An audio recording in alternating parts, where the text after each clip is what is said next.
Hello students, നമ്മുടെ second module പഠിച്ചു തുടങ്ങുകയാണ്. അതായത് സി ലാംഗ്വേജ് പഠിച്ചു തുടങ്ങുന്ന ആദ്യത്തെ വീഡിയോ ആണിത്. നമ്മൾ സെക്കൻഡ് മോഡ്യൂൾ എന്ന് പറയുന്നത്, ഈ സബ്ജക്റ്റിൻ്റെ സെക്കൻഡ് മോഡ്യൂൾ എന്ന് പറയുന്നത് ആദ്യമേ തന്നെ പ്രോഗ്രാമിൻ്റെ ബേസിക്സ് ആണ്. അതായത് അതിൻ്റെ തിയറി ആയിട്ടുള്ള കുറച്ച് പോർഷൻസാണ് ആദ്യമേ അവർ മെൻഷൻ ചെയ്യുന്നത്. ഈ character set, tokens, identifiers, variables, അങ്ങനെ തിയറി ആയിട്ടുള്ള കുറച്ച് കാര്യങ്ങളുണ്ട്. പിന്നെ ഓപ്പറേറ്റേഴ്സ്, ഈ സി ലാംഗ്വേജിൽ ഉപയോഗിക്കുന്ന ഡിഫറെൻറ്റ് ടൈപ്സ് ഓഫ് ഓപ്പറേറ്റേഴ്സ്, ഇങ്ങനത്തെ കുറച്ച് തിയറി പോർഷൻസ് അവർ കൊടുത്തിട്ടുണ്ട്.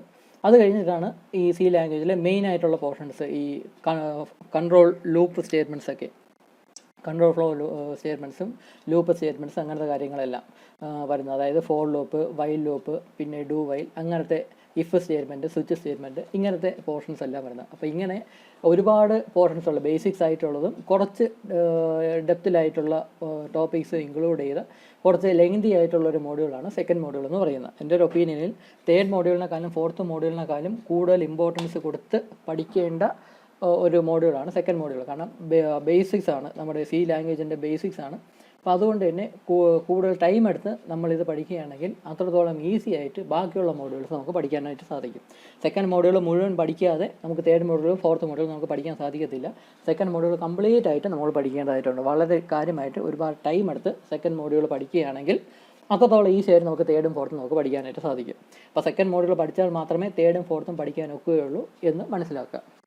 അപ്പോൾ എന്തായാലും സെക്കൻഡ് മോഡ്യൂളിൽ ഇത്രയും പോർഷനിൽ നിന്ന് ഈ പ്രോഗ്രാംസ് എക്സാമിന് സാധാരണ ചോദിക്കത്തില്ല. പ്രോഗ്രാംസ് ഈ പോർഷൻ മുതലേ പ്രോഗ്രാംസ് ചോദിക്കുകയുള്ളൂ. അപ്പോൾ ഇത് ആദ്യത്തെ 2 സെക്ഷൻ എന്ന് പറയുന്നത് ബേസിക്കലി തിയറിയാണ്. ഇതിന് തിയറിയെ കൂടുതൽ ചോദിക്കാൻ സാധ്യതയുള്ളൂ, ഇമ്പോർട്ടൻ്റ് ആയിട്ട് ചോദിക്കാൻ സാധ്യതയുള്ള തിയറിയെല്ലാം ഈ പോർഷനിൽ നിന്നാണ് വരുന്നത്.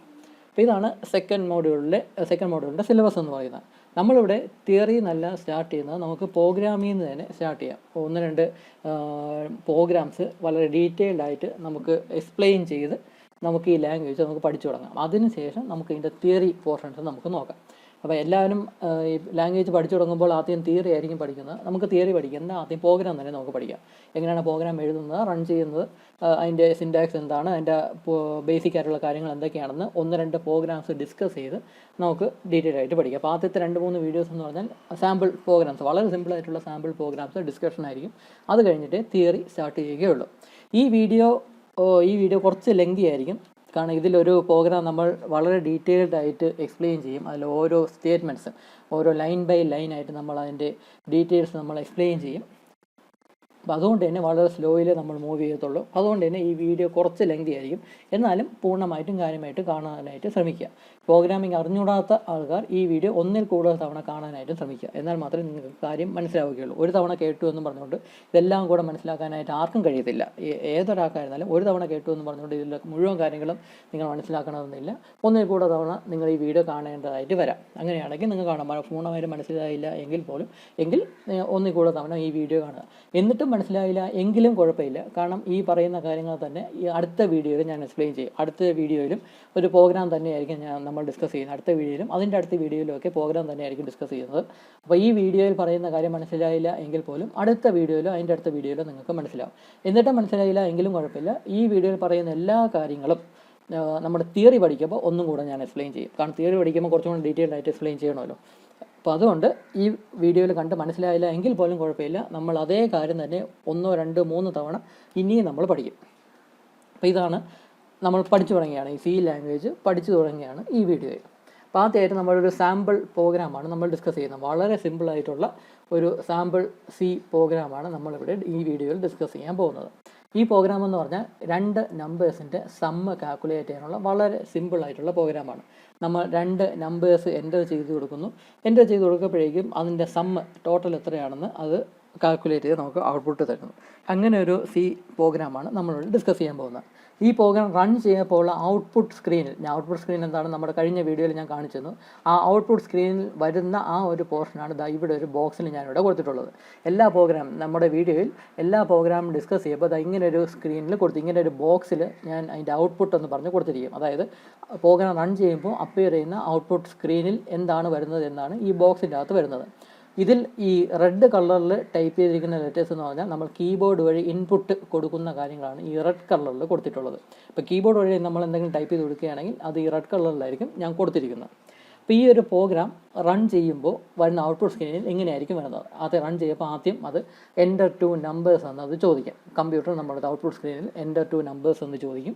അപ്പോൾ നമ്മൾ കീബോർഡ് വഴി 2 നമ്പേഴ്സ് ടൈപ്പ് ചെയ്ത് കൊടുക്കും. ആദ്യം 75 സാമ്പിളായിട്ട് ആദ്യം 75 എന്ന് ടൈപ്പ് ചെയ്യുന്നു, എൻ്റർ കീ പ്രസ് ചെയ്യുന്നു.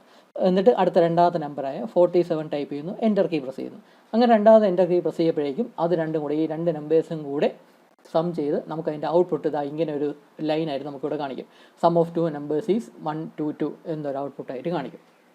അപ്പോൾ ഇതാണ് നമ്മുടെ പ്രോഗ്രാം ചെയ്യുമ്പം കിട്ടുന്ന ഔട്ട്പുട്ട് സ്ക്രീൻ എന്ന് പറഞ്ഞാൽ. അപ്പോൾ ഇങ്ങനൊരു ഔട്ട്പുട്ട് കിട്ടാനുള്ള ഒരു പ്രോഗ്രാമാണ് നമുക്ക് എഴുതേണ്ടത്. അപ്പം ഇത് കാണുമ്പോൾ തന്നെ അറിയാം 2 നമ്പേഴ്സിൻ്റെ സമ്മാണ് നിങ്ങൾക്ക് കാൽക്കുലേറ്റ് ചെയ്യാനുള്ളത്. അതിൻ്റെ അൽഗോരിതമാണ് ഞാനിവിടെ ഈ ബോക്സിൽ കൊടുത്തിട്ടുള്ളത്. ഈ അൽഗോരിതം എഴുതി നോക്കേണ്ട ആവശ്യമില്ല, കാരണം ഇതൊരു വളരെ സിമ്പിളായിട്ടുള്ള പ്രോഗ്രാമാണ്. 2 നമ്പേഴ്സിൻ്റെ സമ്മ് കാൽക്കുലേറ്റ് ചെയ്യാനുള്ള പ്രോഗ്രാം എഴുതാനായിട്ട് അൽഗോരിതം ഒന്നും എഴുതേണ്ട ആവശ്യമില്ല. പക്ഷേ ആ അൽഗോരിതം നമ്മൾ അറിഞ്ഞിരിക്കണം. നമ്മുടെ മനസ്സിലെങ്കിലും ആ അൽഗോരിതം ഉണ്ടെങ്കിൽ നമുക്ക് പ്രോഗ്രാം എഴുതാൻ സാധിക്കുകയുള്ളൂ, അറിയാമല്ലോ. അപ്പോൾ അങ്ങനെ ഒരു അൽഗോരിതമാണ് ഞാനിവിടെ ഒരു 3 സ്റ്റെപ്പിലായിട്ട് കൊടുത്തിട്ടുള്ളത്. ഈ അൽഗോരിതത്തിൻ്റെ ആദ്യ സ്റ്റെപ്പ് എന്ന് പറഞ്ഞാൽ ഇൻപുട്ട് എ ആൻഡ് ബി, അതായത് 2 നമ്പേഴ്സ് ഇൻപുട്ട് ചെയ്യുക എന്ന് ഉദ്ദേശിക്കുന്നതാണ് ഇൻപുട്ട് എ ആൻഡ് ബി എന്നുള്ളത്. അപ്പോൾ നമ്മൾ എൻ്റർ ചെയ്ത് കൊടുക്കുന്ന നമ്പർ എ എന്നും ബി എന്നും ഒക്കെയാണ് നമ്മൾ അൽഗോരിതത്തിൽ റെപ്രസെൻറ്റ് ചെയ്യുന്നത്. ഓക്കെ, അപ്പോൾ ഇൻപുട്ട് എ ആൻഡ് ബി എന്ന് ചോദിക്കുന്നു. രണ്ടാമത്തെ സ്റ്റെപ്പായിട്ട് sum equal to A plus B, അതായത് നമ്മൾ എൻ്റർ ചെയ്ത് കൊടുത്ത 2 നമ്പേഴ്സ് തമ്മിൽ ആഡ് ചെയ്തിട്ട് ഈ സം എന്ന് പറയുന്ന ആ പേരിലോട്ട് സേവ് ചെയ്യുക. എന്നിട്ട് ആ സമ്മിനെ നമ്മൾ ഡിസ്പ്ലേ ചെയ്ത് കാണിക്കുക. അതാണ് മൂന്നാമത്തെ സ്റ്റെപ്പ്. അപ്പോൾ ഇങ്ങനെ 3 സ്റ്റെപ്പാണ് ഇതിൻ്റെ അൽഗോരിതം എന്ന് പറയുന്നത്. അപ്പോൾ ഈ 3 സ്റ്റെപ്പുള്ള അൽഗോരിതത്തിനെയാണ് നമ്മൾ കൺവേർട്ട് ചെയ്ത് ഇത്രയും സ്റ്റെപ്സ് ഉള്ള പ്രോഗ്രാമായിട്ട് കൺവേർട്ട് ചെയ്യുന്നത്. അപ്പോൾ ഞാൻ പറഞ്ഞു, ഈ അൽഗോരിതം എന്ന് പറയുന്ന ഒരു പ്രോഗ്രാമിൻ്റെ സ്കെലറ്റൻ സ്ട്രക്ചർ എന്ന് പറയാം. ഈ അൽഗോരിതം എന്ന് സത്യം പറഞ്ഞാൽ ആ പ്രോഗ്രാമിൻ്റെ ലോജിക് എന്ന് പറയുന്നത്. അപ്പോൾ ഈ അൽഗോരിതം അറിഞ്ഞാൽ മാത്രമേ നമുക്ക് പ്രോഗ്രാം എഴുതാനായിട്ട് സാധിക്കുകയുള്ളൂ. എത്ര സി ലാംഗ്വേജ് എന്തൊക്കെ ഫീച്ചേഴ്സ് അറിയാമെന്ന് പറഞ്ഞാലും ആ ഒരു പ്രോഗ്രാം എഴുതണമെങ്കിൽ അതിൻ്റെ അൽഗോരിതം നമുക്ക് അറിഞ്ഞിരിക്കണം. ഇതിപ്പോൾ സിമ്പിൾ പ്രോഗ്രാം ആയതുകൊണ്ട് നമുക്ക് അൽഗോരിതം അറിയാം. ഈ അൽഗോരിതത്തിനെയാണ് അവർ കൺവേർട്ട് ചെയ്ത് ഇത്രയും ലൈൻസ് ഉള്ള ഒരു പ്രോഗ്രാമായിട്ട് കൺവേർട്ട് ചെയ്തിരിക്കുന്നത്. അപ്പം ഈ ഒരു 3 ലൈനുള്ള അൽഗോരിതത്തിനെ പ്രോഗ്രാമായിട്ട് എഴുതിയപ്പോഴാണ് ഇത്രയും ലൈൻസ് ഉള്ള ഒരു സ്റ്റേറ്റ്മെൻറ്റ്സ് ഉള്ള ഒരു പ്രോഗ്രാമായിട്ട് മാറിയത്. അപ്പോൾ നമ്മളിവിടെ ചെയ്യുന്നത് എന്താണെന്ന് വെച്ചാൽ, ഈ എഴുതിയിരിക്കുന്ന ഈ പ്രോഗ്രാമിൻ്റെ ഓരോ ലൈൻ ബൈ ലൈൻ ആയിട്ട്, അതിൻ്റെ ഓരോ എലമെൻറ്റ് ബൈ എലമെൻ്റ് ആയിട്ട്, ഓരോ ലൈൻ ബൈ ലൈൻ ആയിട്ട് നമ്മൾ ഡിസ്കസ് ചെയ്യും. ഓരോ ലൈനും എന്തിനു വേണ്ടിയാണ് കൊടുത്തിരിക്കുന്നത്, അതിൻ്റെ പർപ്പസ് എന്താണ്, എന്തുകൊണ്ടാണ് ഇതിങ്ങനെ കൊടുത്തിരിക്കുന്നത്, അതിലുള്ള ഓരോ കാര്യങ്ങൾ എന്തൊക്കെയാണെന്ന് വളരെ ഡീറ്റെയിൽഡ് ആയിട്ട് നമ്മൾ ഡിസ്കസ് ചെയ്യും. അപ്പം ഇത്രയും ലൈൻസ് ഉണ്ട്, അതിൻ്റെ ഓരോ പോയിൻ്റ് ബൈ പോയിൻ്റ് ആയിട്ട് നമ്മൾ ഡീറ്റെയിൽഡ് ആയിട്ട് ഡിസ്കസ് ചെയ്യും. അതാണ് ഈ വീഡിയോയിൽ നമ്മൾ ഉദ്ദേശിക്കുന്നത്.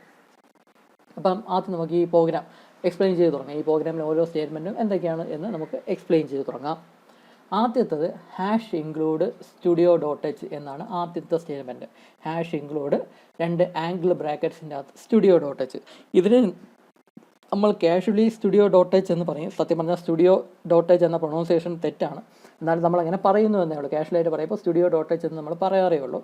സംഭവം എന്ന് പറഞ്ഞാൽ stdio ഡോട്ട് എച്ച് എന്നാണ് ഈ സംഭവം. stdio dot H. ഈ stdio ഡോട്ട് എച്ചിൻ്റെ ഫുൾ ഫോം എന്ന് പറഞ്ഞാൽ സ്റ്റാൻഡേർഡ് ഇൻപുട്ട് ഔട്ട്പുട്ട്. അതാണ് സംഭവം, സ്റ്റാൻഡേർഡ് ഇൻപുട്ട് ഔട്ട്പുട്ട്. അതാണ് ഈ സ്റ്റുഡിയോ എന്ന ആ ഒരു വേർഡ് കൊണ്ട് റെപ്രസെൻറ്റ് ചെയ്യുന്നത്. നമ്മൾ കാഷ്വലായിട്ട് പറയുമ്പം hash include studio dot H എന്ന് പറയും. ഇവിടെ സംഭവം എന്ന് വെച്ചാൽ, ഈ സ്റ്റുഡിയോ ഡോട്ട് എച്ച് എന്ന് പറയുന്ന ആ ഒരു വേർഡ് എന്ന് പറഞ്ഞാൽ അതൊരു ഹെഡർ ഫയലാണ്. ഈ ഹെഡർ ഫയൽ എന്താണെന്ന് വെച്ചാൽ, ഹെഡർ ഫയൽ എന്ന് പറഞ്ഞാൽ അതൊരു ഡാറ്റാ ബേസ് എന്ന് വേണമെങ്കിൽ നമുക്ക് പറയാം. നമ്മുടെ എഴുതാൻ പോകുന്ന പ്രോഗ്രാമിൽ ഉപയോഗിക്കുന്ന കുറേ കീവേഡ്സ്, അതായത് സ്പെഷ്യൽ വേർഡ്സുകൾ ഒരുപാട് കാണും. ഇവിടെ ഇപ്പോൾ നോക്കാം, പ്രിൻ്റ് എഫ്, സ്കാൻ എഫ് എന്ന് പറയുന്ന വേർഡ്സൊക്കെ ഉണ്ട്. അതുപോലെ തന്നെ ഇൻറ്റ്, മെയിൻ, റിട്ടേൺ, ഇങ്ങനത്തെ കുറേ വേർഡ്സ് ഉണ്ട്. ഇതിനെല്ലാം ഒരു സ്പെസിഫിക് മീനിങ് ഉള്ളതാണ്. നമ്മുടെ ഈ സി പ്രോഗ്രാമിംഗ് ലാംഗ്വേജിൽ ഒരു സ്പെസിഫിക് ആയിട്ട് മീനിങ് ഉള്ള ഒരു സ്പെഷ്യൽ വേർഡ്സുകളാണ് ഈ പ്രിൻ്റ് എഫ്, സ്കാൻ എഫ്, ഇൻറ്റ്, ഈ മെയിൻ, റിട്ടേൺ, ഇങ്ങനത്തെ കുറേ വേർഡ്സൊക്കെ. അപ്പം അതിനൊക്കെ ഓരോ മീനിങ് ഉണ്ട്, ഒരു പ്രത്യേക ഫംഗ്ഷൻ ഉണ്ട്. അപ്പം ഇങ്ങനത്തെ വേർഡ്സ് എന്തൊക്കെയാണ്, അതിനെന്തൊക്കെയാണ് അതിൻ്റെ ഫങ്ഷൻസ് എന്നതിനെ പറ്റിയുള്ള കാര്യങ്ങളെല്ലാം, എന്നതിനെ പറ്റിയുള്ള ഡീറ്റെയിൽസ് എല്ലാം ഇൻക്ലൂഡ് ചെയ്തിരിക്കുന്ന ഒരു ഡാറ്റാ ബേസാണ് ഈ സ്റ്റുഡിയോ ഡോട്ട് എച്ച് എന്ന് പറയുന്ന ആ header file. Standard input output stdio dot H എന്ന് പറയുന്ന ആ ഹെഡർ ഫയൽ. ഈ സ്റ്റാൻഡേർഡ് ഇൻപുട്ട് ഔട്ട്പുട്ട് എന്ന് പറയുന്ന ആ ഹെഡർ ഫയലിലാണ് എന്താണ് ഈ സ്കാൻ എഫ്, എന്താണ് ഈ പ്രിൻ്റ് എഫ് എന്നീ വേർഡ്സിൻ്റെ മീനിങ് കൊടുത്തിട്ടുള്ളത്. ഈ വേർഡ്സിന് നമുക്ക് കീവേഡ്സ് എന്ന് പറയാം, കീവേഡ്സ് അല്ലെങ്കിൽ ഫങ്ഷൻസ് എന്നൊക്കെ പറയാം. നമുക്കിവിടെ കീവേഡ്സ് എന്ന് പറയാം. അപ്പോൾ ഇങ്ങനത്തെ ഈ പ്രിൻ്റ് എഫ്, സ്കാൻ എഫ് ഇങ്ങനത്തെ വേർഡ്സ്, ഇങ്ങനത്തെ കീവേഡ്സ് എന്തിനാണ് ഉപയോഗിക്കുന്നത്, അതിൻ്റെ ഫംഗ്ഷൻ എന്താണ് എന്ന കാര്യങ്ങളെ പറ്റിയുള്ള ഡീറ്റെയിൽസ് അവർ കൊടുത്തിരിക്കുന്ന ഡാറ്റാബേസാണ് ഈ studio.h എന്ന് പറയുന്നത്. അപ്പോൾ ഇതൊരു ഹെഡർ ഫയലാണ്. ഡാറ്റാബേസ് എന്ന് നമ്മൾ സാധാരണ പറയാറില്ല, നമ്മൾ ഹെഡർ ഫയൽ എന്നാണ് പറയുന്നത്. അപ്പോൾ ആ ഹെഡർ ഫയൽ ഉപയോഗിച്ചാൽ മാത്രമേ ഈ പ്രോഗ്രാമിൽ ഈ ഒരു stdio.h എന്ന ഹെഡർ ഫയൽ ഉപയോഗിച്ചാൽ മാത്രമേ ഇപ്പോൾ നമ്മുടെ കമ്പൈലറിന് മനസ്സിലാവും പ്രിൻ്റ് എഫ് എന്ന് പറയുന്ന കീവേഡിൻ്റെ മീനിങ് എന്താണ്, സ്കാൻ എഫ് എന്ന് പറയുന്ന കീവേഡിൻ്റെ മീനിങ് എന്താണ് എന്ന് കമ്പ്യൂട്ടറിന് മനസ്സിലാവണമെങ്കിൽ stdio.h എന്നൊരു ഫയൽ, ഹെഡർ ഫയൽ നമ്മുടെ ഈ പ്രോഗ്രാമിൽ ഇൻക്ലൂഡ് ചെയ്തിരിക്കണം. അങ്ങനെ stdio.h എന്ന് പറയുന്ന ആ ഹെഡർ ഫയൽ ഈ പ്രോഗ്രാമിൽ ഇൻക്ലൂഡ് ചെയ്യുന്ന സ്റ്റേറ്റ്മെൻറ്റാണ് ഈ #include studio.h എന്ന് പറയുന്നത്. അതിൻ്റെ സിൻടാക്സ് എന്ന് പറഞ്ഞാൽ #include ആംഗിൾ ബ്രാക്കറ്റ്സിൻ്റെ അകത്ത് 2 ആംഗിൾ ബ്രാക്കറ്റ്, നമുക്ക് ഇതിനെ ആംഗിൾ ബ്രാക്കറ്റ് എന്ന് വിളിക്കാം. ഇങ്ങനെ ആംഗിൾ ബ്രാക്കറ്റ്സ്, ഓപ്പണിംഗ് ബ്രാക്കറ്റ്, ഇത് ക്ലോസിംഗ് ബ്രാക്കറ്റ്, ഇങ്ങനെ ആംഗിൾ ബ്രാക്കറ്റ്സിൻ്റെ അകത്ത് stdio.h എന്ന ഹെഡർ ഫയൽ നമ്മളിവിടെ മെൻഷൻ ചെയ്യും. ഏത് സി പ്രോഗ്രാം ലാംഗ്വേജ് എടുത്താൽ, ഏത് സി പ്രോഗ്രാം എടുത്താലും, നമ്മുടെ ടെക്സ്റ്റ് ബുക്ക് എടുത്തിട്ട് ഏത് സി പ്രോഗ്രാം എടുത്ത് നോക്കിയാലും അതിൽ ആദ്യത്തെ സ്റ്റേറ്റ്മെൻറ്റ് എന്ന് പറഞ്ഞാൽ ഈ #include studio.h എന്ന സ്റ്റേറ്റ്മെൻ്റ് ആയിരിക്കും. ഇപ്പോൾ ഒരു സി പ്രോഗ്രാമിംഗ് ക്ലാസ്സിൻ്റെ ഒരു ക്ലാസ്സെങ്കിലും അറ്റൻഡ് ചെയ്ത ഒരു സ്റ്റുഡൻറ്റിൻ്റെ അടുത്ത് രാത്രി കിടന്ന് ഉറങ്ങുന്ന സമയത്ത് വിളിച്ചുണർത്തിയിട്ട് അയാളുടെ അടുത്തൊരു സി പ്രോഗ്രാം എഴുതാനായിട്ട് പറയുകയാണെങ്കിൽ ഒരു ബോധവും ഇല്ലാതെ വാർത്ത എഴുതി വയ്ക്കുന്ന സ്റ്റേറ്റ്മെൻറ്റ് എന്ന് പറഞ്ഞാൽ #include studio.h എന്ന് പറയുന്ന ലൈനായിരിക്കും. കാരണം എല്ലാ പ്രോഗ്രാമും, സി ലാംഗ്വേജിൽ എഴുതിയ എല്ലാ പ്രോഗ്രാമും സ്റ്റാർട്ട് ചെയ്യേണ്ടത് ഈ ഒരു സ്റ്റേറ്റ്മെൻറ്റിലാണ്. നിർബന്ധമായും ഈ ഒരു ഹെഡർ ഫയൽ പ്രോഗ്രാമിൽ ആഡ് ചെയ്തിരിക്കണം എന്നാണ് പറയുന്നത്. അതുകൊണ്ട് തന്നെ എല്ലാ പ്രോഗ്രാമിലും, സി ലാംഗ്വേജിൽ എഴുതിയ എല്ലാ പ്രോഗ്രാമിലും ഈ ഒരു സ്റ്റേറ്റ്മെൻ്റ് ആയിരിക്കും ആദ്യത്തെ സ്റ്റേറ്റ്മെൻ്റ് ആയിട്ട് കൊടുക്കുന്നത്. #include studio.h, ഈ ആംഗിൾ ബ്രാക്കറ്റ്സിൻ്റെ അകത്ത് studio.h എന്ന് പറയും. അപ്പോൾ ഇതെന്ന് പറയുന്ന ഒരു ഹെഡർ ഫയലാണെന്ന് പറഞ്ഞു. ഇങ്ങനത്തെ ഒരുപാട് ഹെഡർ ഫയൽസ് നമ്മുടെ സി ലാംഗ്വേജിലുണ്ട്. നമ്മൾ മെയിനായിട്ട് പഠിക്കുന്ന സമയത്ത്, ഈ ഒരു സബ്ജക്റ്റ് പഠിക്കുന്ന സമയത്ത് നമ്മളൊരു 4-5 ഹെഡർ ഫയൽ വരെ പ്രോഗ്രാം എഴുതുന്ന സമയത്ത് യൂസ് ചെയ്യും. സാധാരണ വളരെ സിമ്പിൾ പ്രോഗ്രാം ആണെങ്കിൽ studio.h എന്ന ഹെഡർ ഫയൽ മാത്രം മതി. പക്ഷേ കുറച്ച് കോംപ്ലിക്കേറ്റഡ് ആയിട്ടുള്ള കാര്യങ്ങളൊക്കെ വരികയാണെങ്കിൽ, കോംപ്ലിക്കേറ്റഡ് ആയിട്ടുള്ള കീവേഡ്സ് ഒക്കെ നമ്മൾ ഈ പ്രോഗ്രാമിൽ യൂസ് ചെയ്യുകയാണെങ്കിൽ ആ കീവേഡ്സ് വരുന്ന ഡാറ്റാബേസ്, ആ കീവേഡ്സ് വരുന്ന ഹെഡർ ഫയലും കൂടെ നമ്മളിവിടെ മെൻഷൻ ചെയ്യേണ്ടതായിട്ടുണ്ട്. അടുത്തൊരു ലൈനായിട്ട് നമ്മൾ അടുത്ത ഹെഡർ ഫയൽ, ഇപ്പം ഹെഡർ ഫയലിന് എക്സാമ്പിളാണ് ഈ math.h, string.h, ഇതിന് ഓരോന്നിനും ഓരോ പർപ്പസ് ഉണ്ട്. math.h, string.h എന്നീ ഹെഡർ ഫയൽസിന് എക്സാമ്പിൾസ് ആണ്. ഇപ്പോൾ math.h എന്ന ഹെഡർ ഫയലും ഈ പ്രോഗ്രാമിൽ യൂസ് ചെയ്യുന്നുവെങ്കിൽ ഈ #include studio.h എന്ന സ്റ്റേറ്റ്മെൻറ്റ് കഴിഞ്ഞിട്ട് അടുത്ത ലൈനിൽ പിന്നെയും #include എന്ന് എഴുതി ഈ ആംഗിൾ ബ്രാക്കറ്റ്സിൻ്റെ അകത്ത് math.h എന്ന് എഴുതും. ഇപ്പോൾ string.h എന്ന ഹെഡർ ഫയൽ യൂസ് ചെയ്യണമെങ്കിൽ വീണ്ടും അടുത്ത ലൈനിൽ #include ആംഗിൾ ബ്രാക്കറ്റ്സിൻ്റെ അകത്ത് string.h എന്ന ഹെഡർ ഫയൽ മെൻഷൻ ചെയ്യും. അങ്ങനെ ഇവിടെ ഉപയോഗിക്കുന്ന കീവേഡ്സ്, ഇപ്പം ഈ string.hൽ കൊടുത്തിട്ടുള്ള ഹെഡർ ഫയൽ സപ്പോർട്ട് ചെയ്യുന്ന കീവേഡ്സ് നമ്മൾ ഈ പ്രോഗ്രാമിൽ യൂസ് ചെയ്യുന്നുവെങ്കിൽ അത് മീനിങ് മനസ്സിലാക്കാനായിട്ട് നമ്മൾ string.h എന്ന ഹെഡർ ഫയലും കൂടെ നമ്മളിവിടെ ഇൻക്ലൂഡ് ചെയ്യേണ്ടതായിട്ടുണ്ട്.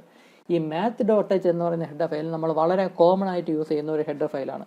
ഈ math.h എന്ന് പറഞ്ഞാൽ മാത്തമാറ്റിക്കൽ ഇക്വേഷൻസ് അല്ലെങ്കിൽ മാത്തമാറ്റിക്കൽ ഫങ്ഷൻസ് വരുന്ന ഒരു ഹെഡർ ഫയലാണ് math.h എന്ന് പറയുന്നത്. നമുക്കിപ്പോൾ ഒരു നമ്പറിൻ്റെ സ്ക്വയർ റൂട്ട് കണ്ടെത്തണം, അല്ലെങ്കിൽ ക്യൂബ് റൂട്ട് കണ്ടെത്തണം, അല്ലെങ്കിൽ trigonometric values, sine, cos, tan, ഇതിൻ്റെ എല്ലാം വാല്യൂസ് കണ്ടെത്തണമെങ്കിൽ അതിനുള്ള ഫങ്ഷൻസ് ഈ math.h എന്ന ഹെഡർ ഫയലിലാണ് കൊടുത്തിട്ടുള്ളത്. അപ്പോൾ ഈ math.h എന്ന ഹെഡർ ഫയലും കൂടെ ആഡ് ചെയ്തിട്ട് മാത്രമേ, ഇൻക്ലൂഡ് ചെയ്തിട്ട് മാത്രമേ നമുക്ക് ഈ SQRT എന്ന് പറഞ്ഞാൽ ഇതൊരു ഫംഗ്ഷനാണ്. SQRT എന്ന് പറയുന്നത് ഒരു നമ്പറിൻ്റെ സ്ക്വയർ റൂട്ട് കണ്ടുപിടിക്കാനുള്ള ഫംഗ്ഷനാണ് SQRT എന്ന് പറഞ്ഞാൽ. നമുക്കൊരു നമ്പർ ഇപ്പം 100 എന്ന് കരുതുക, 100ൻ്റെ സ്ക്വയർ റൂട്ട്, 100 സ്ക്വയർ റൂട്ട് വേണ്ട, 64 എന്ന് കരുതുക.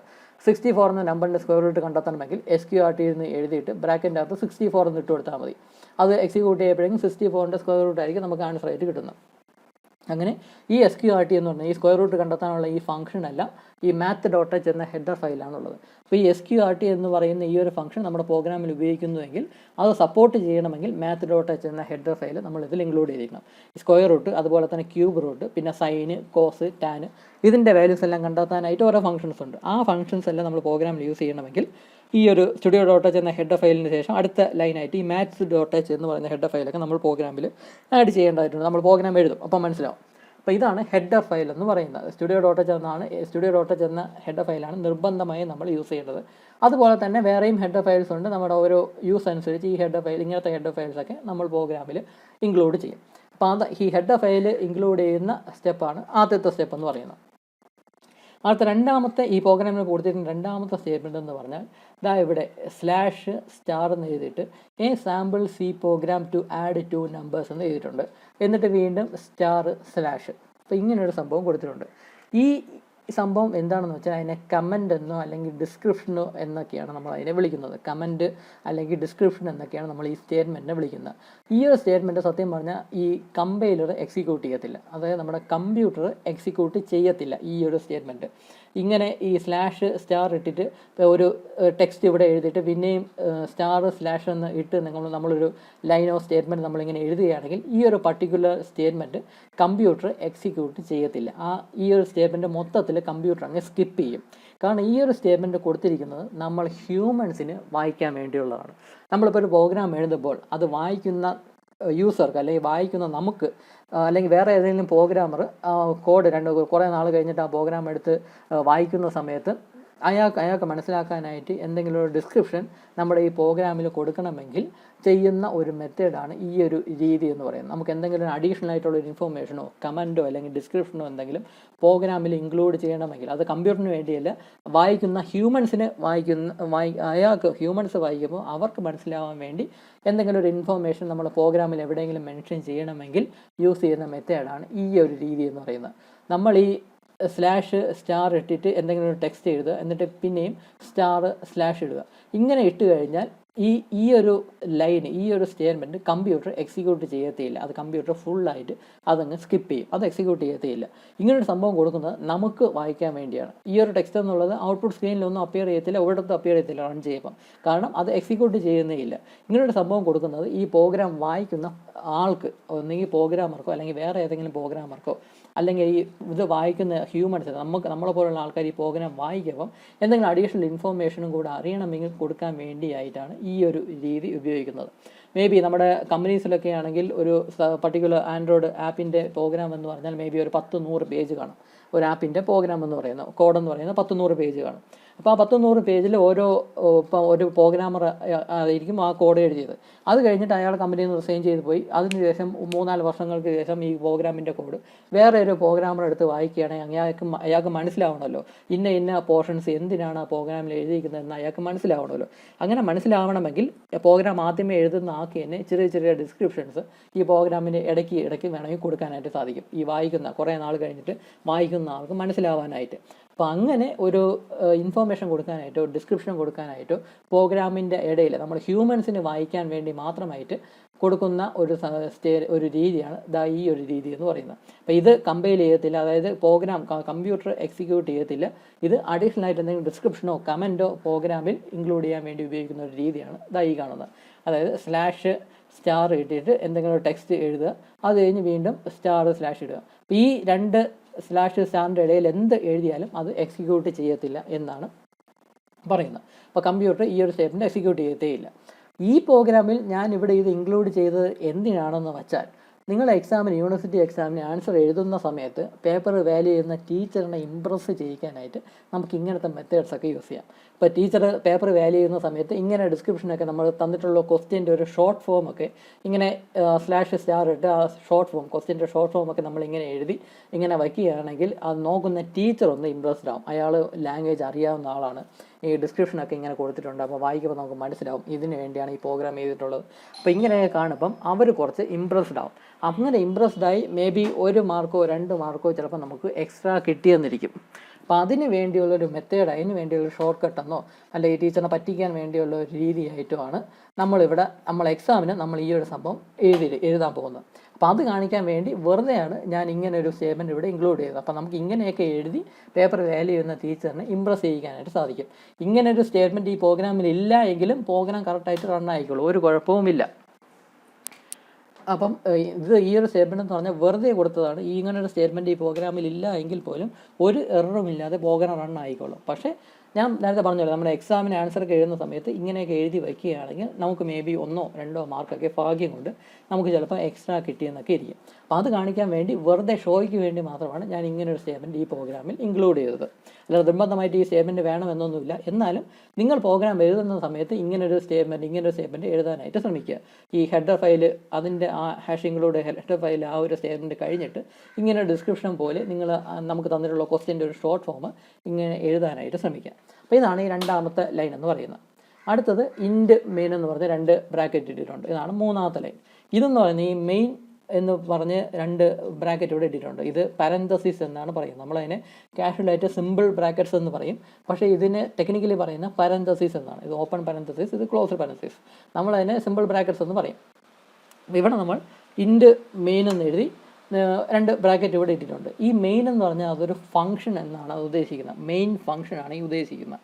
ഈ ഫംഗ്ഷൻ എന്ന് പറയുന്ന സംഭവം 4th മോഡ്യൂൾ, നമ്മുടെ സിലബസിൽ 4th മോഡ്യൂൾ വരുന്ന പോർഷനാണ് ഈ മെയിൻ ഫംഗ്ഷൻ എന്ന് പറയുന്നത്. അപ്പോൾ അതുകൊണ്ട് ഈ ഫംഗ്ഷൻ എന്താണ് ഫംഗ്ഷൻ എന്ന് ഞാൻ ഇപ്പോഴേ എക്സ്പ്ലെയിൻ ചെയ്യാൻ നിൽക്കുന്നില്ല.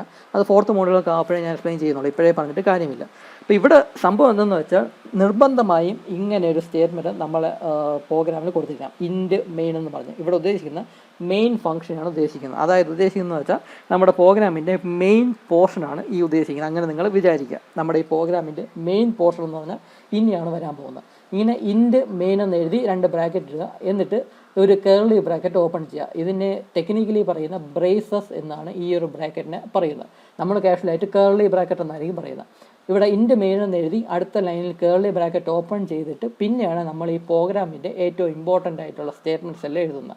ഈ അൽഗോരിതത്തിൽ പ്രകാരമുള്ള സ്റ്റേറ്റ്മെൻറ്റ്സ് എല്ലാം സത്യം പറഞ്ഞാൽ എഴുതാൻ പോകുന്ന ഈ കേർലി ബ്രാക്കറ്റ് ഇട്ടിട്ടാണ് ഇതിൻ്റെ അകത്താണ് നമ്മളിവിടെ എഴുതാൻ പോകുന്നത്. അങ്ങനെ സ്റ്റേറ്റ്മെൻറ്റ്സ് എല്ലാം എഴുതി കഴിഞ്ഞിട്ട് കേർലി ബ്രാക്കറ്റ് ഇട്ട് ക്ലോസ് ചെയ്യുകയും വേണം. കേർലി ബ്രാക്കറ്റ് അല്ലെങ്കിൽ ബ്രേസസ് എന്ന് പറയുന്ന ആ ബ്രാക്കറ്റ് ഇട്ട് ക്ലോസ് ചെയ്യുകയും വേണം. അപ്പം ഈ മെയിൻ ഫംഗ്ഷൻ്റെ അകത്ത് വരുന്നതെന്ന് പറഞ്ഞാൽ ഇത്രയും സ്റ്റേറ്റ്മെൻറ്റ്സ് ആണ്. മെയിൻ ഫംഗ്ഷൻ റെപ്രസെൻറ്റ് ചെയ്യാൻ വേണ്ടിയാണ് ഈ കേളി ബ്രാക്കറ്റ് 2 ഇട്ടിട്ടുള്ളത്. ഇതിൻ്റെ അകത്ത് വരുന്ന സ്റ്റേറ്റ്മെൻറ്റ്സ് ആണ് മെയിൻ ഫംഗ്ഷൻ്റെ അകത്ത് വരുന്നത്. അപ്പോൾ എല്ലാ പ്രോഗ്രാമിലും, എല്ലാ C പ്രോഗ്രാമിലും മെയിൻ ഫംഗ്ഷൻ ഉണ്ടായിരിക്കണം എന്നാണ് റൂൾ. ഈ ഫംഗ്ഷൻ എന്താണെന്ന് ഞാൻ 4th മോഡ്യൂൾ വരുന്ന സമയത്ത് പറഞ്ഞുതരാം. അപ്പോൾ എന്താണെന്നാലും ഇൻറ്റ് മെയിൻ എന്ന സ്റ്റേറ്റ്മെൻറ്റ് 2 ബ്രാക്കറ്റിന് കൂടെ ഇത് നിർബന്ധമായിട്ട് എഴുതണം. എന്നിട്ട് വേണം ഈ കേളി ബ്രാക്കറ്റ് ഇട്ടിട്ട് നമുക്ക് ആവശ്യമുള്ള ഏറ്റവും ഇമ്പോർട്ടൻ്റ് ആയിട്ടുള്ള സ്റ്റേറ്റ്മെൻറ്റ് നമ്മൾ എഴുതാനായിട്ട് പോകുന്നത്. നിങ്ങൾ ടെക്സ്റ്റ് നോക്കുന്ന സമയത്ത് ചില ടെക്സ്റ്റ് ബുക്കിൽ ഈ ഇൻറ്റ് മെയിൻ എന്നായിരിക്കത്തില്ല കൊടുത്തിരിക്കുന്ന, വെറും മെയിൻ എന്നായിരിക്കും. അല്ല, ചില ടെക്സ്റ്റ് ബുക്കിലാണെങ്കിൽ വോയിഡ് മെയിൻ എന്നൊക്കെ ആയിരിക്കും കൊടുത്തിരിക്കുന്നത്. നിങ്ങൾക്ക് ഏത് വേണോ യൂസ് ചെയ്യാം. ഇത് ഓരോന്നും ഓരോ രീതിയാണെന്നൊക്കെ പറയാം. ചില ടെക്സ്റ്റ് ബുക്കിൽ മെയിൻ എന്ന് മാത്രമേ കാണത്തുള്ളൂ, ഇൻറ്റ് മെയിൻ എന്ന് കാണത്തില്ല, ജസ്റ്റ് മെയിൻ എന്ന് മാത്രമേ കാണത്തുള്ളൂ. ചില ടെക്സ്റ്റ് ബുക്കിൽ വോയിഡ് മെയിൻ എന്നായിരിക്കും കാണുന്നത്. അപ്പോൾ ഇത് ഓരോന്നിനും ഓരോ അർത്ഥമുണ്ട്. അതിൻ്റെ ഡിഫറൻസ് എന്താണെന്ന് 4th മോഡ്യൂൾ ഫംഗ്ഷൻസ് പഠിക്കുന്ന സമയത്ത് ഞാൻ പറഞ്ഞുതരാം. ഒരു പോയിന്റും കൂടെ ഞാൻ പറയാം. ഇൻറ്റ് മെയിൻ ഉണ്ട് എങ്കിൽ ഇവിടെ റിട്ടേൺ 0 എന്ന് പറയുന്ന സ്റ്റേറ്റ്മെൻ്റ് ആയിരിക്കും ഏറ്റവും അവസാനത്തെ സ്റ്റേറ്റ്മെൻറ്റ് എന്ന് പറയുന്നത്. നമ്മുടെ മെയിൻ ഫംഗ്ഷൻ്റെ അകത്ത് സ്റ്റേറ്റ്മെൻറ്റ് 3 എഴുതുമെന്ന് പറഞ്ഞു. അത് കഴിഞ്ഞ് ഈ ബ്രാക്കറ്റ് ഇട്ട് ക്ലോസ് ചെയ്യുമെന്ന് പറഞ്ഞു. ഇങ്ങനെ ബ്രാക്കറ്റ് ഇട്ട് ക്ലോസ് ചെയ്യുന്നതിന് തൊട്ട് മുന്നത്തെ ഏറ്റവും അവസാനത്തെ സ്റ്റേറ്റ്മെൻ്റ് ആയിട്ട് റിട്ടേൺ 0 സെമിക്കോളൻ ഇങ്ങനൊരു സ്റ്റേറ്റ്മെൻറ്റും കൂടെ നിർബന്ധമായിട്ട് കയറണം. അതേസമയം വോയിഡ് മെയിൻ എന്നാണ് നമ്മൾ എഴുതുന്നതെങ്കിൽ, ഇൻറ്റ് മെയിൻ എന്നാണ് എഴുതുന്നതെങ്കിൽ റിട്ടേൺ 0 എന്നും കൂടെ കൊടുക്കും. അതേസമയം വോയിഡ് മെയിൻ എന്നാണ് നമ്മൾ എഴുതുന്നതെങ്കിൽ ഈ ഒരു ലൈൻ കാണത്തില്ല, ഈ റിട്ടേൺ 0 എന്ന് പറയുന്ന ആ ഒരു സ്റ്റേറ്റ്മെൻറ്റ് ഉണ്ടാകത്തില്ല. എന്തുകൊണ്ടാണ് എന്ന് 4th മോഡ്യൂൾ ഫംഗ്ഷൻസ് പഠിക്കുന്ന സമയത്ത് ഞാൻ എക്സ്പ്ലെയിൻ ചെയ്തു തരാം. നിങ്ങൾ എന്തായാലും ഈ മെയിൻ എന്നോ വോയിഡ് മെയിൻ എന്നോ ആ ഒരു രീതി ഉപയോഗിക്കേണ്ട, ഇൻറ്റ് മെയിൻ എന്ന് തന്നെ ഉപയോഗിക്കുക. അപ്പോൾ നിങ്ങൾ ശ്രദ്ധിക്കേണ്ട കാര്യം, ഇൻറ്റ് മെയിൻ എന്നാണ് നിങ്ങൾ എഴുതുന്നതെങ്കിൽ തീർച്ചയായും അവസാനത്തെ സ്റ്റേറ്റ്മെൻറ്റ് എന്ന് പറഞ്ഞാൽ റിട്ടേൺ 0 എന്ന സ്റ്റേറ്റ്മെൻ്റ് ആയിരിക്കണം അവസാനത്തെ സ്റ്റേറ്റ്മെൻ്റ് ആയിട്ട് നിങ്ങൾ എഴുതേണ്ടത്. അപ്പം ഇൻറ്റ് മെയിൻ എന്നാണ് നിങ്ങളിവിടെ കൊടുക്കേണ്ടത്. മെയിൻ എന്നോ വോയിഡ് മെയിൻ എന്നോ ടെക്സ്റ്റിൽ കൊടുത്താലും നിങ്ങളത് മെയിൻ ചെയ്യേണ്ട, ഇൻറ്റ് മെയിൻ എന്ന് തന്നെ എഴുതാനായിട്ട് ശ്രമിക്കുക. അപ്പം നമ്മൾ ഈ 3 ലൈൻസ് നമ്മൾ എഴുതി. ഇതിൽ ആദ്യത്തെ ലൈൻ എന്ന് പറഞ്ഞാൽ ഈ ആദ്യത്തെ ലൈൻ എന്ന് പറഞ്ഞാൽ നിർബന്ധമായും ഏത് C പ്രോഗ്രാമിലും ആദ്യത്തെ ലൈനായിട്ട് എഴുതുന്ന സ്റ്റേറ്റ്മെൻ്റാണ് ഈ #include studio.h എന്ന് പറയുന്ന ലൈൻ എന്ന് പറഞ്ഞാൽ. രണ്ടാമത്തെ ലൈൻ എന്ന് പറഞ്ഞാൽ ഓപ്ഷണലാണ്. ഞാൻ ഇവിടെ വെറുതെ ഷോയ്ക്ക് വേണ്ടി എഴുതിയിരിക്കുന്നതാണ്. നിങ്ങൾക്കും അതുപോലെ ഷോയ്ക്ക് വേണ്ടി എഴുതാൻ പറ്റുന്ന ഡിസ്ക്രിപ്ഷൻ, പ്രോഗ്രാമിൻ്റെ ഒരു ഡിസ്ക്രിപ്ഷനായിട്ടോ ക്വസ്റ്റിൻ്റെ ഒരു ഷോർട്ട് ഫോം ആയിട്ടോ ഒരു കമൻറ്റ് പോലെ ഡിസ്ക്രിപ്ഷൻ പോലെ എഴുതുന്ന സ്റ്റേറ്റ്മെൻറ്റാണിത്. ഇത് ഓപ്ഷണലാണ്. നിങ്ങൾ എഴുതാനായിട്ട് ശ്രമിക്കുക. ഇങ്ങനെ /* ഇട്ടിട്ട് എന്ത് ടെക്സ്റ്റ് വേണോ എഴുതാം. അത് പ്രോഗ്രാം എക്സിക്യൂട്ട് ചെയ്യത്തില്ല എന്ന് പറഞ്ഞു. അപ്പോൾ ആ സ്റ്റേറ്റ്മെൻറ്റാണ് ഈ രണ്ടാമത്തെ സ്റ്റേറ്റ്മെൻറ്റ്. മൂന്നാമത്തെ സ്റ്റേറ്റ്മെൻറ്റ് എന്ന് പറഞ്ഞാൽ ഇൻറ്റ് മെയിൻ. ഇതും കമ്പൾസറി ആയിട്ടുള്ള സ്റ്റേറ്റ്മെൻറ്റാണ്. നമ്മുടെ #include studio.h പോലെ വളരെ കമ്പൾസറി ആയിട്ടുള്ള സ്റ്റേറ്റ്മെൻറ്റാണ് ഇൻറ്റ് മെയിൻ എന്ന് പറഞ്ഞാൽ. മെയിൻ ഫംഗ്ഷൻ റെപ്രസെൻറ്റ് ചെയ്യുന്നതാണ് ഇൻറ്റ് മെയിൻ. എന്താണ് ഫംഗ്ഷൻ എന്ന് പിന്നെ പഠിപ്പിക്കാം, 4th മോഡ്യൂൾ എടുക്കുന്ന സമയത്ത് പഠിപ്പിക്കാം. അപ്പോൾ ഇൻറ്റ് മെയിൻ എന്ന് എഴുതി കേർലി ബ്രാക്കറ്റ് ഓപ്പൺ ചെയ്യുക. ഇത് നിർബന്ധമാണെന്ന് ഞാൻ പിന്നെ പ്രത്യേകിച്ച് പറയേണ്ട ആവശ്യമില്ലല്ലോ. ഇൻറ്റ് മെയിൻ എന്ന് എഴുതി 2 ബ്രാക്കറ്റ്, സിമ്പിൾ ബ്രാക്കറ്റ്സ് 2 ഇട്ടിട്ട് അതിനുശേഷം കേർലി ബ്രാക്കറ്റ് ഓപ്പൺ ചെയ്യുക. എന്നിട്ടാണ് നമ്മൾ മെയിൻ ആയിട്ടുള്ള സ്റ്റേറ്റ്മെൻറ്റ്സ് എഴുതേണ്ടത്. ഈ മെയിൻ ഫംഗ്ഷൻ്റെ അകത്ത് ഏറ്റവും അവസാനത്തെ സ്റ്റേറ്റ്മെൻ്റ് ആയിട്ട് റിട്ടേൺ 0 എന്ന് പറയുന്ന സ്റ്റേറ്റ്മെൻറ്റ് കൂടെ നിർബന്ധമായിട്ട് ചെയ്യണം. അപ്പോൾ ഇതും കമ്പൾസറി ആയിട്ടുള്ള സ്റ്റേറ്റ്മെൻറ്റാണ്. ഇനിയാണ് നമുക്ക് പ്രോഗ്രാമിനെ സംബന്ധിച്ചിടത്തോളം. അപ്പം ഈ സ്റ്റേറ്റ്മെൻറ്റ്സ് എല്ലാം കമ്പൾസറി ആയിട്ടുള്ള സ്റ്റേറ്റ്മെൻറ്റ്സ് എന്ന് പറഞ്ഞു. സ്പെഷ്യൽ ആയിട്ടുള്ള സ്റ്റേറ്റ്മെൻറ്റ്സ് ഇനി തുടങ്ങാൻ പോകുന്നതേ ഉള്ളൂ. നമ്മുടെ പ്രോഗ്രാമിന് ആവശ്യമായിട്ടുള്ള സ്റ്റേറ്റ്മെൻറ്റ്സ് ഇനി തുടങ്ങാൻ പോകുന്നതേ ഉള്ളൂ. ആദ്യത്തെ സ്റ്റേറ്റ്മെൻറ്റ്, മെയിൻ ഫംഗ്ഷൻ്റെ അകത്ത് വരുന്ന ആദ്യത്തെ സ്റ്റേറ്റ്മെൻറ്റ് എന്ന് പറഞ്ഞാൽ ഇൻറ്റ് a, b, sum സെമിക്കോളൻ എന്ന സ്റ്റേറ്റ്മെൻറ്റാണ് മെയിൻ ഫംഗ്ഷൻ്റെ അകത്ത് വരുന്ന ആദ്യത്തെ സ്റ്റേറ്റ്മെൻറ്റ് എന്ന് പറയുന്നത്.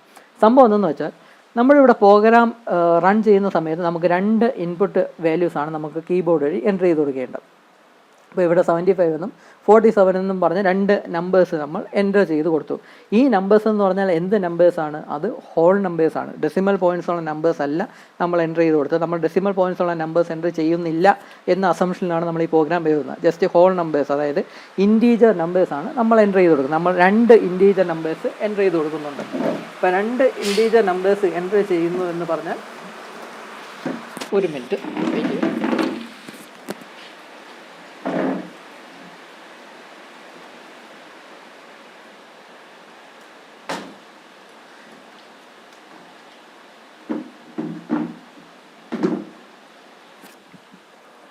ഓക്കെ, അപ്പം നമ്മൾ രണ്ട് ഇൻറ്റീജർ നമ്പേഴ്സാണ് ഇൻപുട്ടായിട്ട് കൊടുക്കുന്നത്. അപ്പോൾ ഈ രണ്ട് നമ്പേഴ്സ് ഇൻപുട്ടായിട്ട് കൊടുക്കുന്ന സമയത്ത് നമ്മൾ ഈ നമ്പേഴ്സ് എവിടെയെങ്കിലുമൊക്കെ സ്റ്റോർ ചെയ്യണമല്ലോ.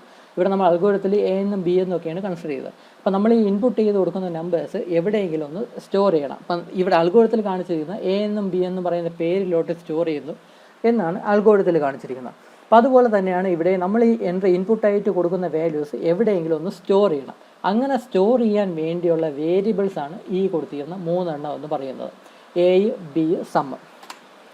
ഇങ്ങനെ 3 വേരിയബിൾസാണ് ഞാനിവിടെ ഈ സ്റ്റേറ്റ്മെൻറ്റ് വഴി ക്രിയേറ്റ് ചെയ്തിരിക്കുന്നത്. ഈ ഒരു സ്റ്റേറ്റ്മെൻറ്റ് എന്ന് പറഞ്ഞാൽ ഇൻറ്റ് എ, ബി, സം എന്ന് പറഞ്ഞാൽ 3 വേരിയബിൾസ്, എ എന്ന പേരിലും ബി എന്ന പേരിലും സം എന്ന പേരിലും ഉള്ള 3 വേരിയബിൾസ് ക്രിയേറ്റ് ചെയ്യുന്ന സ്റ്റേറ്റ്മെൻറ്റാണ് ഈ ഇൻറ്റ് എ, ബി, സം എന്ന് പറയുന്നത്. ഇതിൽ എ എന്നും ബി എന്നും പറയുന്ന വേരിയബിൾ എന്താണെന്ന് വെച്ചാൽ നമുക്ക് എന്തെങ്കിലും ഒരു കണ്ടെയ്നർ എന്ന് വേണമെങ്കിൽ പറയാം. നമ്മൾ ഡാറ്റയെ സ്റ്റോർ ചെയ്യാനുള്ള കണ്ടെയ്നർ എന്ന് പറയാം. നമ്മളിവിടെ ഇൻറ്റീജർ വാല്യൂസ് ആണ് നമ്മൾ എൻ്റർ ചെയ്ത് കൊടുക്കുന്നത്. ഈ ഇൻറ്റീജർ വാല്യൂസിനെ എവിടെയെങ്കിലും സ്റ്റോർ ചെയ്യണമല്ലോ. അങ്ങനെ സ്റ്റോർ ചെയ്യാൻ വേണ്ടിയുള്ള 2 വേരിയബിൾസാണ് എ എന്നും ബി എന്നും പറയുന്നത്. ഈ സം എന്ന് പറയുന്ന വേരിയബിൾ എന്താണെന്ന് വെച്ചാൽ നമ്മൾ ഈ കൊടുക്കുന്ന ഈ അൽഗോരിതം നോക്കുക, 2 നമ്പേഴ്സ് എ എന്നും ബി എന്നും സ്റ്റോർ ചെയ്യുന്ന വേരിയബിൾസിൽ സ്റ്റോർ ചെയ്യുന്ന നമ്പേഴ്സ് തമ്മിൽ ആഡ് ചെയ്തിട്ട് അത് ഈ സം എന്ന് പറയുന്ന അതിലോട്ടാണ് സ്റ്റോർ ചെയ്യുന്നത്. അപ്പോൾ ഇതിൻ്റെ റിസൾട്ട് എയുടെയും ബിയുടെയും കൂടെ സമ്മും കൂടെ നമ്മളൊരു വേരിയബിളിലോട്ട് സ്റ്റോർ ചെയ്യേണ്ടതായിട്ടുണ്ട്. അതിന് വേണ്ടിയാണ് സം എന്ന് പറയുന്ന ഒരു വേരിയബിൾ ഞാനിവിടെ ക്രിയേറ്റ് ചെയ്തിരിക്കുന്നത്. അങ്ങനെ 3 വേരിയബിൾസ് ക്രിയേറ്റ് ചെയ്യുന്ന സ്റ്റേറ്റ്മെൻറ്റാണ് ഇൻറ്റ് എ, ബി, സം എന്ന് പറയുന്നത്. നമ്മളിവിടെ വേരിയബിൾസ് ക്രിയേറ്റ് ചെയ്യുന്നു എന്ന് നമ്മൾ സാധാരണ പറയാറില്ല. പകരം വേരിയബിൾസ് ഡിക്ലെയർ ചെയ്യുന്നു എന്നാണ് പ്രോഗ്രാമിംഗ് ലാംഗ്വേജിൽ നമ്മൾ പറയുന്നത്. വേരിയബിൾസ് ഡിക്ലെയർ ചെയ്യുന്നു. വേരിയബിൾസ് ക്രിയേറ്റ് ചെയ്യുന്ന ആ ഒരു പ്രോസസ്സിനെ നമ്മൾ വേരിയബിൾ ഡിക്ലെയർ ചെയ്യുന്നു. വേരിയബിൾ ഡിക്ലറേഷൻ എന്നാണ് നമ്മൾ അതിനെ പറയുന്നത്. അപ്പോൾ ഇവിടെ 3 വേരിയബിൾസ് ഡിക്ലെയർ ചെയ്തിട്ടുണ്ട്. എ എന്നും ബി എന്നും സം എന്നും പേരിലുള്ള 3 വേരിയബിൾസാണ് ഡിക്ലെയർ ചെയ്യുന്നത്. അപ്പോൾ ഈ വേരിയബിൾസിൻ്റെ പേര് അത് ഫിക്സ് ചെയ്യാനായിട്ട് കുറച്ച് റൂൾസൊക്കെ ഉണ്ട്. നമ്മൾ വേരിയബിൾസിനെ പറ്റി പഠിക്കുന്ന സമയത്ത് ആ റൂൾസൊക്കെ നമ്മൾ പഠിക്കും. ഒരു 4-5 റൂൾസ് ബേസ് ചെയ്താണ് നമ്മൾ ഈ വേരിയബിൾസിന് പേരൊക്കെ ഇട്ട് കൊടുക്കുന്നത്. ഈ വേരിയബിൾസിന് ഞാനിവിടെ എ എന്നും ബി എന്നും സം എന്നും ഒക്കെയാണ് പേരിട്ട് കൊടുത്തത്. അപ്പോൾ ഇതിലോട്ടാണ്, എയിലോട്ടും ബിയിലോട്ടുമാണ് നമ്മൾ എൻ്റർ ചെയ്ത് കൊടുക്കുന്നത്. കീബോർഡ് വഴി എൻ്റർ ചെയ്ത് കൊടുക്കുന്ന വാല്യൂസ് കയറി സ്റ്റോർ ആവുന്നത്. എന്നിട്ട് ഇത് രണ്ടും കൂടെ സം ചെയ്ത് കിട്ടുന്ന ആ റിസൾട്ടിനെ സ്റ്റോർ ചെയ്യാൻ വേണ്ടിയാണ് സം എന്ന് പറയുന്ന വേരിയബിൾ നമ്മൾ ഡിക്ലെയർ ചെയ്തത്. ഈ 3 വേരിയബിൾസും ഇൻറ്റീജർ വേരിയബിൾസ് ആയിട്ടാണ് നമ്മൾ ഡിക്ലെയർ ചെയ്തിരിക്കുന്നത്. ഇൻറ്റീജർ വേരിയബിൾസ് ആയിട്ട് ഡിക്ലെയർ ചെയ്യാൻ വേണ്ടിയാണ് ഞാനിവിടെ ഇൻറ്റ് എന്ന് പറയുന്ന ആ ഒരു കീവേഡ് യൂസ് ചെയ്തിരിക്കുന്നത്. ഇൻറ്റ് എ, ബി, സം എന്ന് പറഞ്ഞാൽ ഇൻറ്റീജർ വാല്യൂസ് സ്റ്റോർ ചെയ്യാനുള്ള വേരിയബിൾസ് ആണ് ഇവിടെ ഡിക്ലെയർ ചെയ്തിരിക്കുന്നത് എന്നാണ് അതിൻ്റെ മീനിങ്. ഇൻറ്റീജർ വാല്യൂസ് എന്ന് പറഞ്ഞാൽ എന്തൊക്കെയാണ്? 0, 1, 2, 3, 4, 5, 6, 7 അങ്ങനത്തെ ഹോൾ നമ്പേഴ്സിനാണ് ഇൻറ്റീജർ നമ്പേഴ്സ് എന്ന് പറയുന്നത്. 100, 200, 300, 1000 എന്നൊക്കെ പറയുന്നതല്ല ഇൻറ്റീജേഴ്സ് ആണ്. അതിൽ ഡെസിമൽ പ്ലേസസ് കാണത്തില്ല. 45.5 ഒരു ഇൻറ്റീജർ നമ്പർ അല്ല. അതുപോലെ തന്നെ 100.55 എന്ന് പറയുന്നത് ഒരു ഇൻറ്റീജർ നമ്പർ അല്ല. അതല്ല ഡെസിമൽ പ്ലേസസ് ഉള്ള നമ്പേഴ്സാണ്. അങ്ങനെ ഡെസിമൽ പോയിൻ്റ് ഉള്ള നമ്പേഴ്സിനെ ഇൻറ്റീജർ നമ്പേഴ്സ് എന്ന് പറയാറില്ല. ഹോൾ നമ്പേഴ്സിനാണ് ഇൻറ്റീജർ നമ്പേഴ്സ് എന്ന് പറയുന്നത്. അങ്ങനെ ഇൻറ്റീജർ നമ്പേഴ്സ്, ഇൻറ്റീജർ വാല്യൂസ്, അതായത് ഇൻറ്റീജർ ഡാറ്റ ടൈപ്പിലുള്ള വാല്യൂസ് സ്റ്റോർ ചെയ്യാൻ വേണ്ടിയുള്ള വേരിയബിൾസാണ് ഞാനിവിടെ ക്രിയേറ്റ് ചെയ്തിരിക്കുന്നത്. അതായത് ഇൻറ്റീജർ ഡാറ്റ ടൈപ്പിലുള്ള എന്ത് ഡാറ്റ ടൈപ്പാണ്? Integer data type. അതായത് ഇൻറ്റീജർ വാല്യൂസാണ് നമുക്ക് സ്റ്റോർ ചെയ്യേണ്ടത്. അപ്പോൾ ആ ടൈപ്പ് ഓഫ് ഡാറ്റയാണ് ഡാറ്റ ടൈപ്പ് എന്നുകൊണ്ട് ഉദ്ദേശിക്കുന്നത്. അപ്പോൾ ഇവിടെ ഞാനിവിടെ ചെയ്തതെന്ന് വെച്ചാൽ ഇൻറ്റീജർ ഡാറ്റ ടൈപ്പിലുള്ള 3 വേരിയബിൾസിനെയാണ് ഞാനിവിടെ ഡിക്ലെയർ ചെയ്തിരിക്കുന്നത്. ഈ വേരിയബിൾസിൽ നമുക്ക് ഇൻറ്റീജർ ഡാറ്റ മാത്രമേ സ്റ്റോർ ചെയ്യാൻ സാധിക്കത്തുള്ളൂ. ഇൻറ്റീജർ ഡാറ്റ എന്ന് പറഞ്ഞാൽ ഇങ്ങനത്തെ ഹോൾ നമ്പേഴ്സ് 75, 47 അല്ലെങ്കിൽ 55, 100, 1000, 2000 അങ്ങനത്തെ ഹോൾ നമ്പേഴ്സ് മാത്രമേ നമുക്ക് സ്റ്റോർ ചെയ്യാൻ സാധിക്കത്തുള്ളൂ. അങ്ങനത്തെ 3 വേരിയബിൾസാണ് ഇവിടെ ഡിക്ലെയർ ചെയ്തിരിക്കുന്നത്. അതേസമയം ഡെസിമൽ പോയിൻറ്റ്സ് ഉള്ള വാല്യൂസാണ് നമുക്കിവിടെ സ്റ്റോർ ചെയ്യേണ്ടതെങ്കിൽ ഇവിടെ ഇൻറ്റിന് പകരം നമ്മൾ ഫ്ലോട്ട് എന്ന വേർഡ് ഉപയോഗിച്ചത്. ഇൻറ്റിന് പകരം ഫ്ലോട്ട്, അതായത് ഫ്ലോട്ടിംഗ് പോയിന്റ്, അങ്ങനെ ഫ്ലോട്ട് എന്ന ഡാറ്റ ടൈപ്പിലാണ് വേരിയബിൾസ് ഡിക്ലെയർ ചെയ്യുന്നത് എങ്കിൽ നമുക്ക് ഡെസിമൽ പ്ലേസസ് ഉള്ള വാല്യൂസ് നമുക്ക് സ്റ്റോർ ചെയ്യാനൊക്കും. 10.5 എന്നോ 75.5 എന്നോ അല്ലെങ്കിൽ 100.14 എന്നോ അങ്ങനത്തെ ഡെസിമൽ പ്ലേസ് ഉള്ള നമ്പേഴ്സ് സ്റ്റോർ ചെയ്യണമെങ്കിൽ ഇൻറ്റ് എന്ന് പറയുന്ന ഡാറ്റ ടൈപ്പിലല്ല നമ്മൾ വേരിയബിൾസ് ഡിക്ലെയർ ചെയ്യേണ്ടത്, പകരം ഫ്ലോട്ട് എന്ന ഡാറ്റ ടൈപ്പിലാണ്. ഇവിടെ ഇൻറ്റ് എന്ന് പറയുന്ന വേർഡിന് പകരം ഫ്ലോട്ട് എന്ന വേർഡ് ഇടണം. അങ്ങനെയാണെങ്കിൽ ഡെസിമൽ പ്ലേസസ് സ്റ്റോർ ചെയ്യാൻ പറ്റും, ഡെസിമൽ വാല്യൂസ് സ്റ്റോർ ചെയ്യാൻ പറ്റുന്ന വേരിയബിൾസ് ആയിരിക്കും നമ്മൾ സ്റ്റോർ ചെയ്യുന്നത്.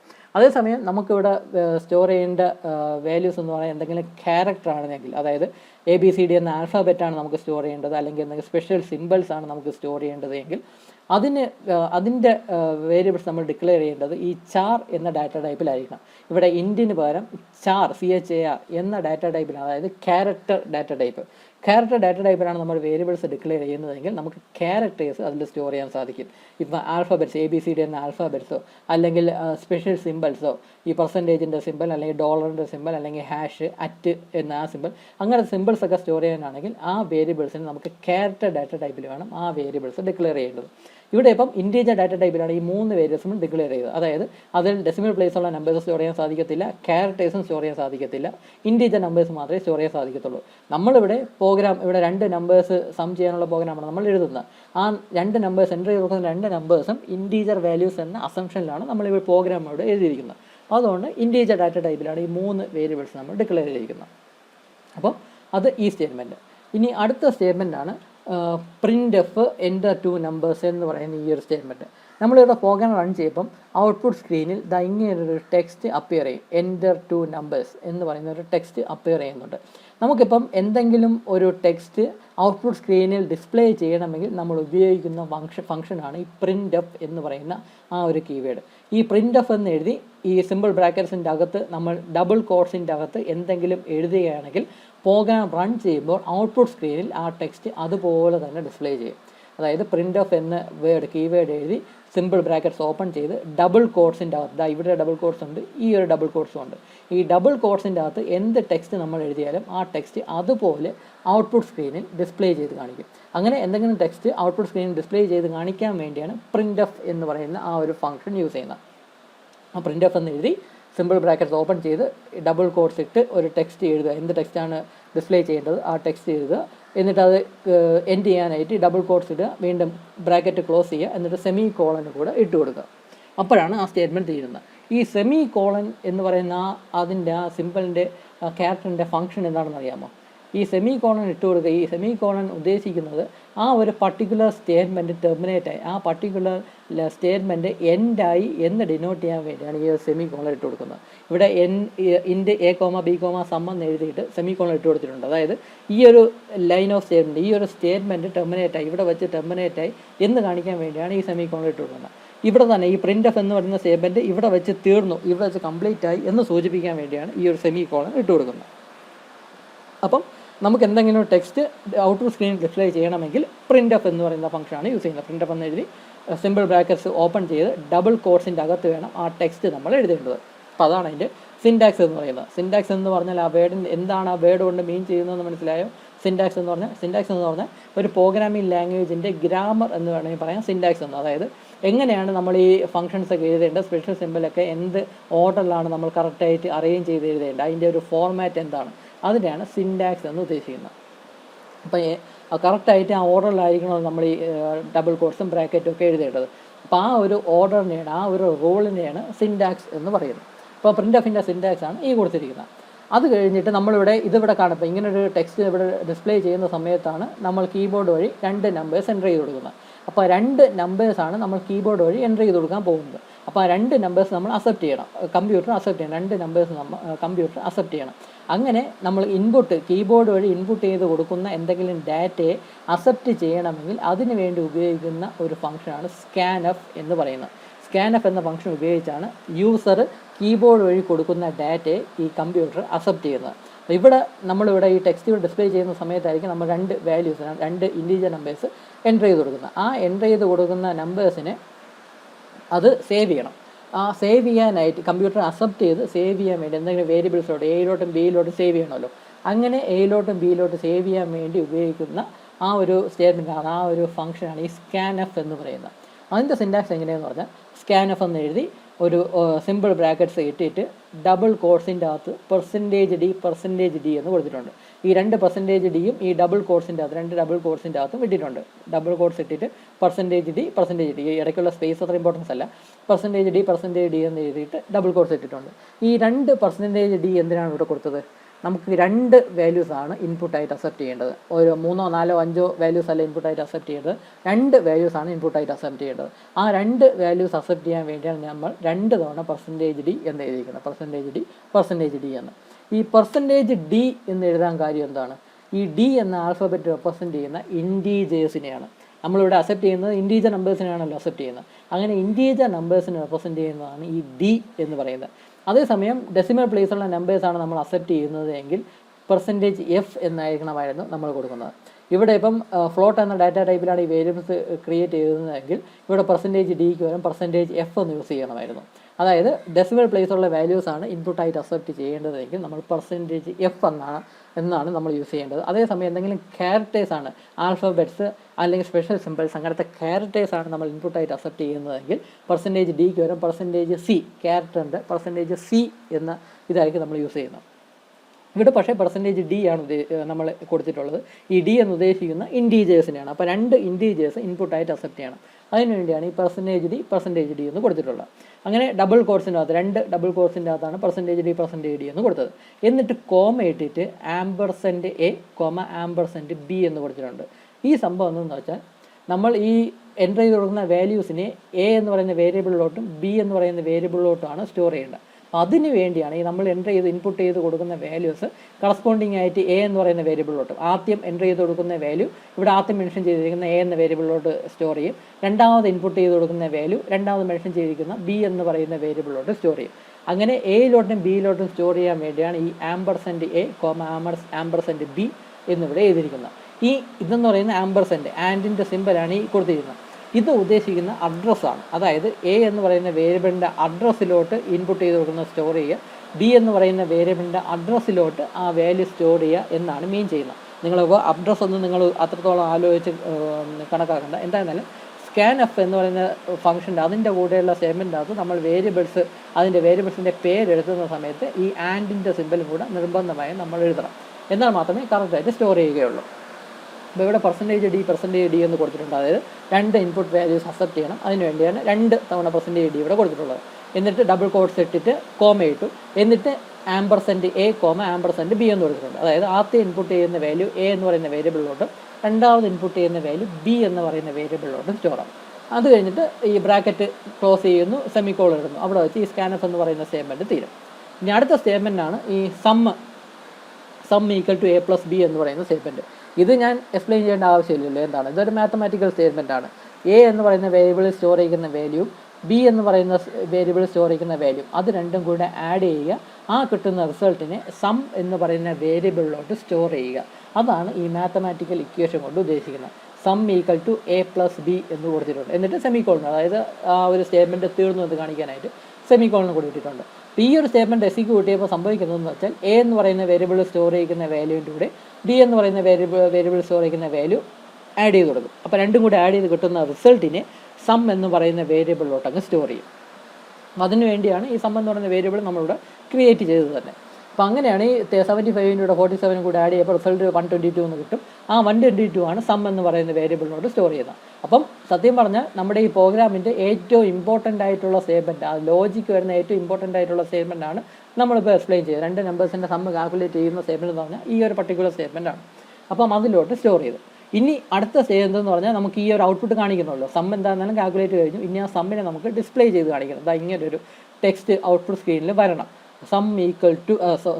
സം ഓഫ് 2 നമ്പേഴ്സ് ഈസ് 1 2 2 എന്നൊരു ടെക്സ്റ്റ് ഔട്ട്പുട്ട് സ്ക്രീനിൽ ഡിസ്പ്ലേ ചെയ്യണം. അപ്പം ഞാൻ നേരത്തെ പറഞ്ഞ പോലെ എന്തെങ്കിലും ഒരു ടെക്സ്റ്റ് ഔട്ട്പുട്ട് സ്ക്രീനിൽ ഡിസ്പ്ലേ ചെയ്യണമെങ്കിൽ printf എന്ന് പറയുന്ന സ്റ്റേറ്റ്മെൻ്റാണ് നമ്മൾ യൂസ് ചെയ്യുന്നത്.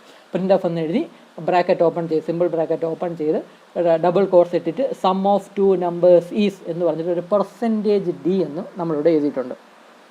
ഈ ഒരു സ്റ്റേറ്റ്മെൻറ്റ് എക്സിക്യൂട്ട് ചെയ്യുന്ന സമയത്ത് %d എന്ന് എഴുതിയിരിക്കുന്ന സ്ഥാനത്ത് ഈ 122 എന്ന് പറയുന്ന സംഭവം ആണ് നമുക്ക് ഷോ ചെയ്യേണ്ടത്.